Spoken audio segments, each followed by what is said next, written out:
এই যে সংকট হলো সেটার এড়ানোর উপায় হচ্ছে যোগাযোগ বৃদ্ধি করা। আমাদের যোগাযোগ খুব কম। যেমন ধরুন সায়ন্ত ভাই যেটা বললেন, স্টেট অ্যাপারেটাস লাগে না, মানে যার কথা বলছেন তার ফেসবুকে উনি কী করেছেন ফেসবুকের লোকজন খুঁজে বের করে সয়লাভ করে ফেলছে ফেসবুক।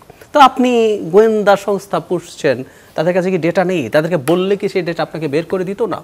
একটা কথা মনে রাখা খুব জরুরি, যাকে নিয়ে আলোচনা হচ্ছে মিস্টার ফারুকী, ধরে নিলাম তাত্ত্বিক উনি মন্ত্রণালয় যদি ভালো চালান, বাংলাদেশ কিন্তু একটা বিশেষ অবস্থায় আছে এবং বাংলাদেশে একটা সরকারের পরিবর্তন নির্বাচনের মাধ্যমে হয় নাই কিন্তু। সুতরাং যদি নির্বাচনের মাধ্যমে হতো, আওয়ামী সরকারের সাথে কারো সুসম্পর্ক ছিল, তার সাথে যা যা ছিল এটাকে আমরা দেখতে পাই একটা ডেমোক্রেটিক রাইট হিসাবে। এই মুহূর্তে যারা ওই সরকারের সাথে সুসম্পর্ক ছিল, সেটা সাংবাদিকদেরকে নিয়ে আমরা একই আলাপ করিনি যে তাদেরকে আমরা সাংবাদিক বলেই স্বীকার করতে চাই না। তারা কেউ কেউ ফ্যাসিস্ট বলছে, আমি তাদেরকে মাফিয়া বলি, ওরা ফ্যাসিস্ট না, তাদের কোলাবোরেটর হিসাবে আমরা দেখতে চাইছি। সো এইরকম একটা পোস্ট আমাদের আপরাইজিং যে সরকার, এখানে এগুলো প্রশ্ন তৈরি করবে এবং আমাদের এই ইমোশনটাকে গুরুত্ব দিতে হবে।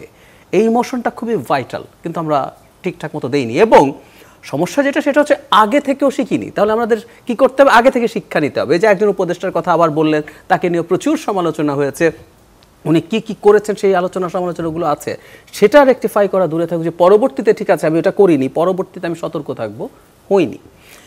ইভেন যোগাযোগ যদি করতেন, এই যে স্টুডেন্টদের সাথে যে সংকট হলো, তাদের সাথে তো বসতে পারতেন, কথা হতে পারতো, কিন্তু ধারণা করা যায়, ধারণা ওরা বলছেনই যে তাদের সাথে কোনো যোগাযোগ হয়নি, যে এই ব্যাপারে তাদের যে অবস্থান আছে সেটা হয়নি।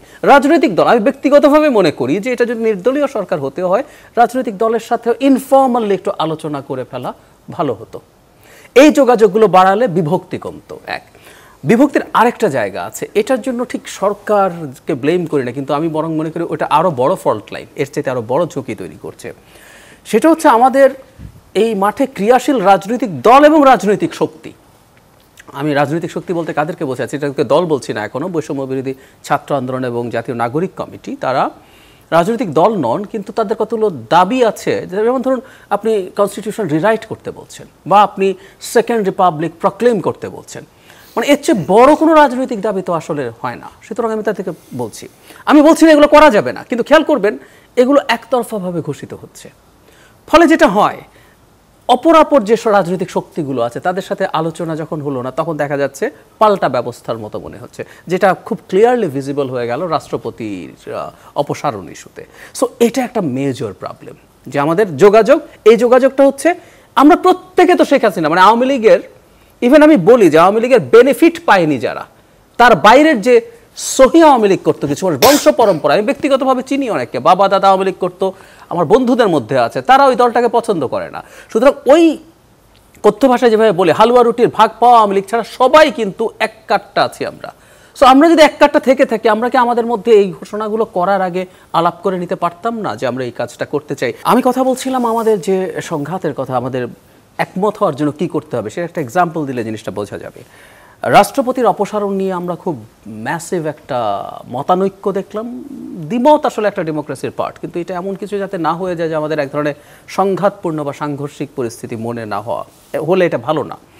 ধরুন ছাত্রদের দুটো সংগঠন তারা ঘোষণা করে দিয়েছেন যে এত সময়ের মধ্যে রাষ্ট্রপতিকে যেতে হবে, এবং আমরা পরে দেখলাম বিএনপি সেটাকে অপোজ করলো।